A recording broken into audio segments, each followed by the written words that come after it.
It seems like every day there's another headline about the newest medical study. So which one should you believe and which one should you ignore? Here to break them down is member of our Fox News Medical A-Team, Dr. Marc Siegel. Good morning to you. Good to see you, Steve. All right, these are actual headlines out of the news this week, and you're going to tell us whether they are fact or myth. First up, vitamins fail cancer prevention test. I'm going to say I'm going to say that's a fact. I'm going to say it's a fact because it was a headline. It's absolutely right.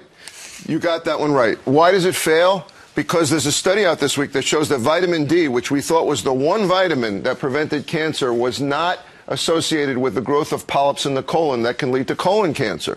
We already know that vitamin E is associated with prostate cancer. We know that vitamin A has not been shown to stop stomach cancer. There's no proof that vitamin C can prevent cancer. Or multivitamins. There's multiple studies that have not shown that vitamins prevent cancer. We keep studying them. There's no proof. Now, for the second one, dietary supplements send thousands to the ER every year. Fact or fiction? I'm going to say that is a fact. Absolutely right. He's 2 for 2. This week, there's a study in the New England Journal of Medicine that shows that 20,000 people go to the emergency room every year because of dietary supplements, because they get heart palpitations, or they get rapid heart rate, or they get heart disease, or they have allergies, or they start vomiting. These things, you don't know exactly what you're getting in there, Stephen. You can have an allergy to one of these substances and not even know it.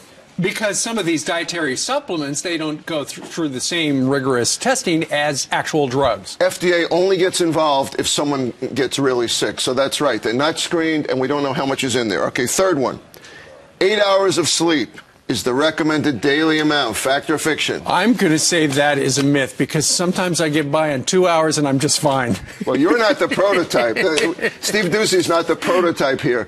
You're absolutely right, though. It's a myth. It's 6 to 7 hours that we recommend. 6 to 7 hours cuts down on your risk of obesity, your risk of diabetes, and your risk of heart disease. 6 to 7 hours. Kids should get more than that. Absolutely. And your final point is the one that everybody who is thinking about a cup of coffee right now should pay attention to. People who drink black coffee have psychotic tendencies. If you're going on a date, should you ask?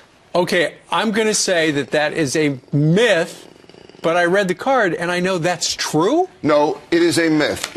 Because the study was done with only 1,000 people, and it's more of a Halloween joke than it is true. Oh, thank goodness. Coffee, though, if you drink 10 cups a day, can make you revved up and maybe could even make you psychotic. Coffee itself, if you have way too much caffeine.